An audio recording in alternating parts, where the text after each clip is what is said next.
지금 보시면은 원형이 갖다 대면은 원형선이 이렇게 오면서 몸판하고 여기 남는 공간이 있죠. 이거를 다트라고 생각하시면 돼요.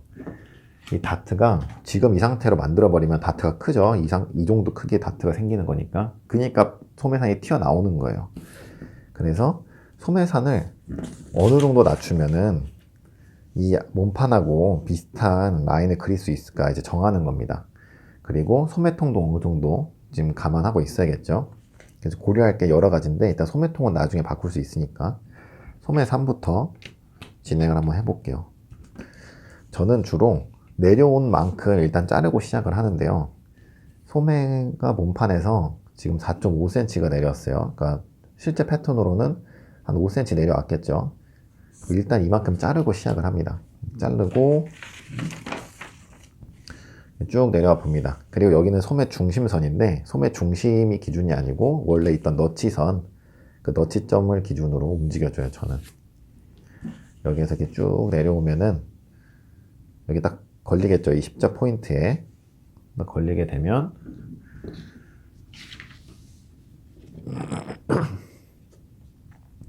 여기에서 이렇게 몸판을 들춰보면은 소매의 방향성을 좀 정할 수가 있는데요. 여기에서 이렇게 움직이면은 몸판을 앞으로 이렇게 움직이면은 소매산 앞쪽은 작아지고 뒤쪽에 여유가 생기는 거겠죠. 이 상태로 소매를 뜨면은 소매가 약간 앞으로 옵니다. 이런 드롭 소매 같은 경우는 인체를 이미 많이 벗어났기 때문에 본인이 원하는 대로 자유롭게 움직여도 크게 상관이 없어요. 저는 자연스럽게 소매를 앞으로 돌리기 위해서 몸판도 살짝 이렇게 돌려줄게요. 앞으로. 그리고 나서 여기 위에 부분만 아몰 모양을 살짝 따줍니다. 참고만 하는 거예요. 구간은 한 5, 6cm 정도씩 여기에 구간을 설정을 해서 딱 그려주면 여기 소매를 그렸을 때 이런 모양이 나오면 봉제했을 때 여기가 튀어나오지 않겠구나. 그걸 알 수가 있는 거죠. 그리고 전체적인 길이를 또 맞춰야 되기 때문에 다시 몸판을 분리하고 아까 소매산 포인트가 여기였죠. 여기에서 쭉 와서 대략적인 위치만 보는 거예요. 여기에서 가이드선은 제가 갈색으로 한번 그려볼게요. 가이드선은 길이를 재서 합니다. 길이를 재서. 저는 지금 11cm가 나오네요. 그럼 11cm를 앞으로 살짝 그려줘요.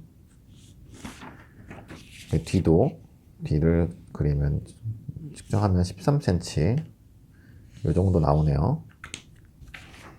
소매 아몰이 여기서 그냥 왔다 갔다 하겠죠. 그거를 대략적인 위치만 잡아주는 거예요. 일단은 이런 식으로 가서 그러면 한 요 정도가 나오겠구나 알 수가 있는 거죠. 이렇게 굳이 굴려주는 거는 직선하고 실제 몸판 아몰하고 길이 차이를 최대한 좀 줄이기 위해서예요. 오차를 줄이기 위해서 이렇게 하는 겁니다. 그러면 뒤쪽은 이만큼, 앞쪽은 이만큼 소매통이 확보가 되는 거죠. 그리고 한번 측정을 해보세요. 저는 23이니까 23좀 넘으니까 실제로 옷을 만들면 47cm 정도 나오겠네요. 소매통이. 이 정도면 무난한 것 같아요. 약간 오버핏 소매통으로는 괜찮은 것 같아요. 그리고 소매 아몰을 그릴 때는 중요한 거는 지금 위쪽이죠. 소매산이 중요하니까 소매산 아까 따놓은 거 그대로 유지하는 쪽으로 그려주고 어차피 얘는 인체를 벗어났기 때문에 자연스럽게 그리고 싶은 대로 그려주시면 됩니다. 다만 뒤쪽은 조금 직선적인 느낌으로 앞은 약간 곡선적인 느낌으로 그려주세요. 왜냐면은 봉제를 할 때 지금 곡선지게 그린다는 거는 여기 여유가 없는 거잖아요. 그러니까 여유를 깎아 먹은 거죠. 그래서 봉제를 해서 옷을 만들면은 이 없는 분량을 잡아 당겨주면서 소매가 앞으로 돌게 되는 거죠. 근데 크게 뭐 차이는 없습니다, 사실. 그리고 이렇게 몸판을 한번 대봐요. 길이가 똑같죠. 일단 여기를 옆을 잘라줄게요. 왜 잘라주냐면은 여기 늘려받게 할 거예요. 아까 늘려받기는 뭐 굳이 필요가 없다고 뭐 이런 식으로 얘기를 했는데 여기서 늘려받기는 여기 부분이 튀어나오지 않게 하기 위함이 아니라 원단을 우리가 재단을 하잖아요. 그러면은 얘는 결을 이렇게 재단하겠죠. 그러면 이쪽 아몰은 이제 식서 방향으로 재단이 되는데, 소매도 이렇게 재단을 할 경우에 얘는 푸서 방향으로 재단이 돼요. 그래서 좀 늘어나잖아요. 비교적 어떤 원단이든 식서보다 푸서가 좀 많이 늘어나기 때문에 그냥 1대1로 봉제하면은 쭉 늘어나서 남아요, 소매가. 그래서 그거를 미리 쳐주는 겁니다. 분량은 다양한데 여기 전체로 봤을 때 많이 뺄 때는 마이너스 1.2cm까지도 빼줘요. 조금 뺄 때는 한 0.6에서 0.8 정도 빼줍니다. 그거는 원단마다 달라요. 맨투맨 같은 경우는 1.2cm 정도 빼도 괜찮아요. 그리고 소매산이 정해졌으니까 이제 길이를 정해야겠죠. 길이는 소매도 약간 불종되는 거 보면은 원래 기장 길이보다 좀 더 길면 좋을 것 같아요.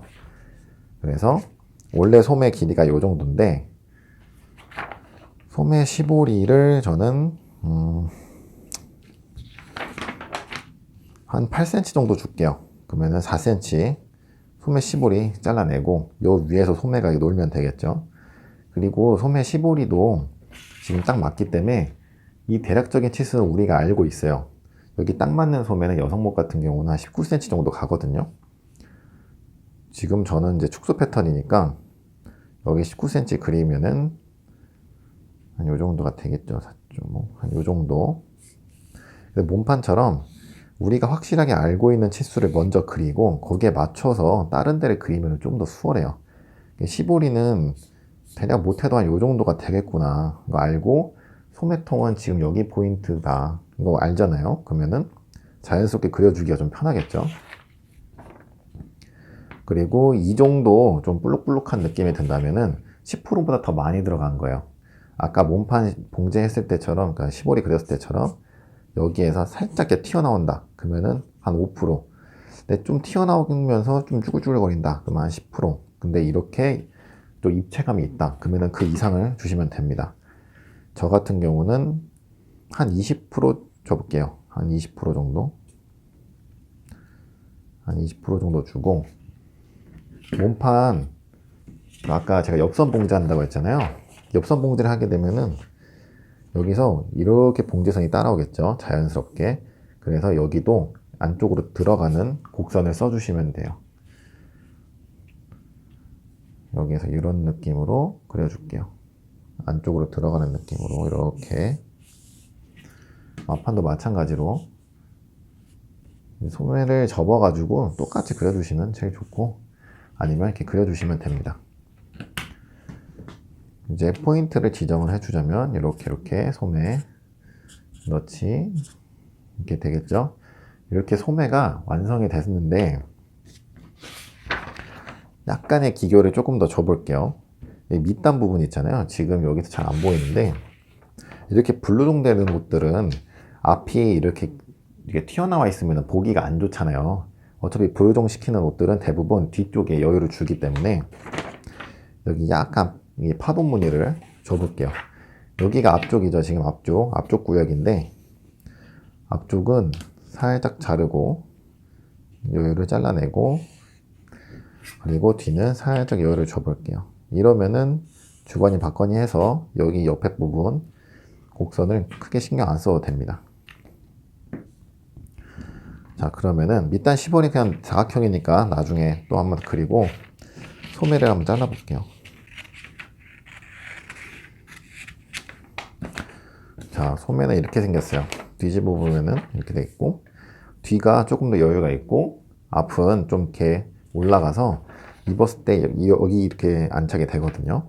그래서 여기 분량은 잡고 여기 분량은 내려준 거예요. 이렇게 되면은 소매도 완성이 되죠. 여기 약간 줄여가지고 봉제할 때 늘어나는 거 감안해서 당겨받기 한 거고, 당겨받기 표시를 했지만 실제로 봉제하면서 늘어날 거기 때문에 자연스럽게 봉제가 될 거예요. 그리고 몸판 여기 밑단 시보리는 공용이고, 아까 소매 시보리 제가 잘라버렸으니까 그건 한번 다시 그려줄게요. 그리고 마지막 남은 조각은 요 넥라인, 요 하이넥 요 시보리인데 이거는 따로 제도를 하지 않겠습니다. 왜냐면은 몸판 길이 재가지고 이제 그대로 위로 올리면 되는 거거든요. 요 길이를 재서 높이 본인이 한 8cm 원한다 하면 8cm 높이로 해가지고 그려주시면 돼요. 단 보통 패턴이 길게 돼 있을 거예요. 앞판 따로 돼 있고 뒷판 따로 돼 있는 게 아니라 한쪽 옆선을 붙여가지고 절개선이 한쪽만 보이도록 그렇게 제도를 많이 합니다. 그리고 이 둘레 값이 몸판하고 1대1 했을 때 좀 크게 느껴진다면은 시보리 신축성에 따라서 뭐 한 10%든 5%든 좀 줄여가지고 둘레를 이렇게 맞춰주면 되는 겁니다.